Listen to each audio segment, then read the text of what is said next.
واذا خسرت البوليزاريو الصحراء الغربيه الجزائر هي خاسره. انا كلامي هذا للجنرالات، رانا داخلين في حيط، فتحنا ابواب جهنم على انفسنا من الاتحاد الاوروبي كله. راح تولي الجزائر محاصره. الان رانا حاصلين في وزير الخارجيه ذهب الى تونس، وزير الخارجيه استقبل موريتانيا وراح لاثيوبيا. رانا ندوروا في زوج دول لاننا تغلقت علينا، رانا محاصرين، هذه حقيقه. ناصر بوريطه راهو يطير من الامريكان لفرنسا، من فرنسا لصربيا لكرواتيا كذا، وحنا عندنا عطاف استقبل وزير خارجيه تونس، او راح لموريتانيا او راح للصومال، قعدنا ندوروا غير في الزريبه هنا، لانه دول اوروبا للاسف الشديد لا تريد استقبال احمد عطاف. بوريطه بعد ما حقق هدف في سلطنه عمان،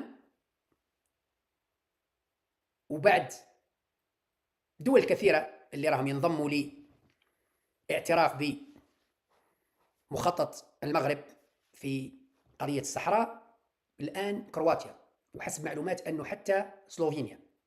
يعني الان راه يدير في جوله في اوروبا الشرقيه بالتزامن مع ترأس فرنسا، لانه فرنسا الان راهي رئيسه مجلس الامن لمده شهر. هذا الشهر فرنسا هي اللي رئيسه، دير راحه، تقدر تستغل هذا الشهر دير راحه.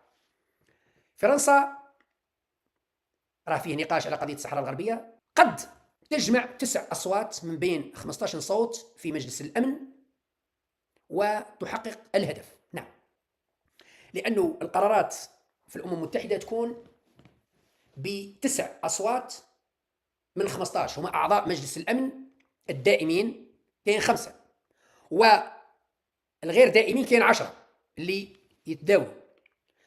ال10 هذو فيهم بعض الدول اللي هي ماشيه مع الجزائر والصحراء الغربيه، لكن فيهم دول كثيره اللي ماشيه مع، على الاقل مع فرنسا او شويه مع المغرب.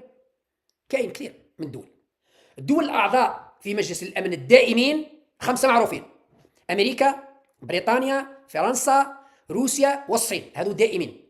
الدول اللي هي غير دائمه عضوه بالانتخاب، كاين الجزائر طبعا ما تمشيش، الدنمارك ممكن تمشي مع فرنسا الاتحاد الاوروبي، اليونان تمشي مع فرنسا، باكستان تمشي مع فرنسا يمشوا مع القوي، بنما تمشي مع فرنسا، كرواتيا لا، جمهوريه كوريا نص نص مانيش عارف، سيراليون افريقيه تمشي مع فرنسا 100%، سلوفينيا مع فرنسا، الصومال مع فرنسا.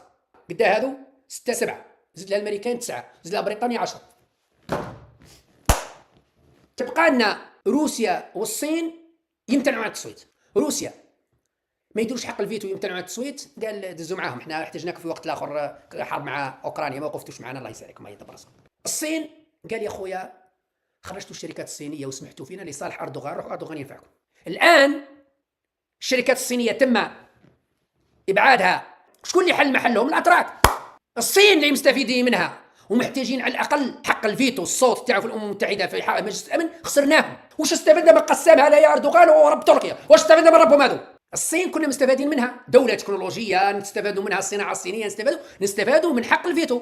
كي نحتاجوهم على الاقل في حاجه في مجلس الامن، قال يا ودي عاونونا، قال رانا هنا يضرب لك الطاوله حق الفيتو. الان لا يقف ضد الصحراء الغربيه، لكن لا يقف معها، يمتنع عن التصويت، قال يروح ما شافش، يقول لك خذونا تاخذوا، نروح نربح العيب لفرنسا ونربح العيب لبريطانيا ونربح العيب لامريكا على جال روح بعد. واذا خسرت البوليزاريو الصحراء الغربيه الجزائر هي خاسره. خلاصه القول داخلين في حيط، خلاصه القول رانا داخلين في حيط، علينا ان نعيد حساباتنا، تستفيدوا من اخطاء الماضي وما تخلوش يمسحوا الموس فيكم. اخطاء السياسيين يدفعها العسكر، اخطاء السياسيين يدفعها العسكر.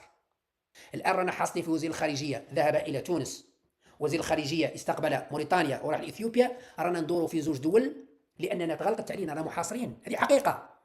ناصر بوريطه راهو يطير من الامريكان لفرنسا، من فرنسا لصربيا لكرواتيا كذا، وحنا عندنا عطاف استقبل وزير خارجيه تونس، سافر الى تونس، هاو رجع لتونس، هاو راح لتونس، هاو راح لموريتانيا، هاو راح للصومال، قعدنا ندوروا غير في الزريبه هنا، لانه دول اوروبا للاسف الشديد لا تريد استقبال احمد عطاف. وواحد ما يستقبلنا، احنا جانا وزير الدفاع تاع موريتانيا، هاو جانا وزير الداخليه والخارجيه تاع تونس، هاو جانا وزير حكومه البرهان، هاو جانا نص موريتانيا، هاو جانا، رانا محاصرين، حابين ولا كرهنا رانا في الخاع. نختم لكم بهذه الكلمه وهذا الخبر المحزن والمؤسف.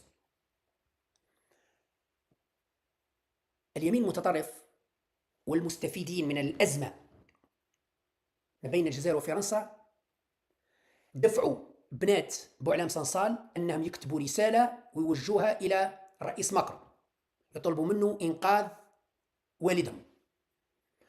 وهذه لعبة خطيرة وخبيثة وقذرة، لأنه لو كانوا ناس حابين الخير للصنصال وحابين الخير لفرنسا وحابين الخير للجزائر، يقولوا لبنات صنصال اكتبوا رسالة إلى الرئيس تبون، أنتم جزائريين وبيكم جزائري في الأصل، قبل ما تكونوا فرنسيين أنتم جزائريين وبيكم جزائري وأنتم جزائريات ورئيسكم هو رئيس تبون. اكتبوا رسالة إلى تبون، قولوا له يا سي تبون أنت راك في مقام والدنا، نطلب منك بكل إنسانية تعفو على والدنا، راهو في عمره 80 سنة وعنده مسكين سرطان وعنده كذا وعنده السكر وعنده لاطونسي وعنده كذا، في جانب إنساني في جاه ربي أطلق لنا بوينا يموت عندنا في الدار. الرسالة تكون إلى الرئيس تبون، ما تكونش إلى الرئيس ماكرون، لأنه ماكرون موش في يده الحل. صنصال راهو محبوس في الجزائر موش في فرنسا. إذا أنت كي تكتب الماكرون راك معناتها تضرب في الريح بهراوة، وأنت ماكش فرنسي، أنت جزائري الأصل. أنت يا بنت صنصال اكتبي برية تبون، لأنه اللي قالوا لك اكتبي برية راهم طبعوك على راسك، حبوا باباك يموت في الحبس. أنا نقول لبنات صنصال اللي قال لكم اكتبوا الماكرون راهو حب باباكم بوعلام يموت في السجن، وإذا لا قدر الله مات بوعلام صنصال في السجن ادوها من عندي، كل أوروبا ستقف ضد الجزائر، كل أوروبا، فرنسا، ألمانيا، بلجيكا، هولندا، سويسرا، إيطاليا، إسبانيا، كل، لأنه فرنسا ستؤثر على دول الاتحاد الأوروبي. يقول ما هو قتلوا واحد في عمره 80 سنة مات في السجن، وهذا اليمين المتطرف يتمنى موت بوعلام صنصال في الجزائر، يتمنى موته في السجن مش في الجزائر، لأنه يموت في بومرداس في داره عادي عمر بيد الله، لكن يموت في السجن ستكون ضربة قاضية. شتو علاش نقول لكم أنا خطونا من ركوب البرداعي، لا داعي لركوب البرداعي يخطوكم. أنا مانيش بيحب صنصال اللي ربي يطلق سراحه، أو بيحب ماكرون، أو بيحب روتايو، أو بيحب موسى أو عيسى أو دحمان. أنا بيحب بلادي، قاعد نقول لكم ما تورطوناش، لأنه لا قدر الله لو يموت بوعلام صنصال في السجن فتحنا أبواب جهنم على أنفسنا من الاتحاد الأوروبي كله. راح تولي الجزائر محاصرة من كل أوروبا، راح تولي محاصرة.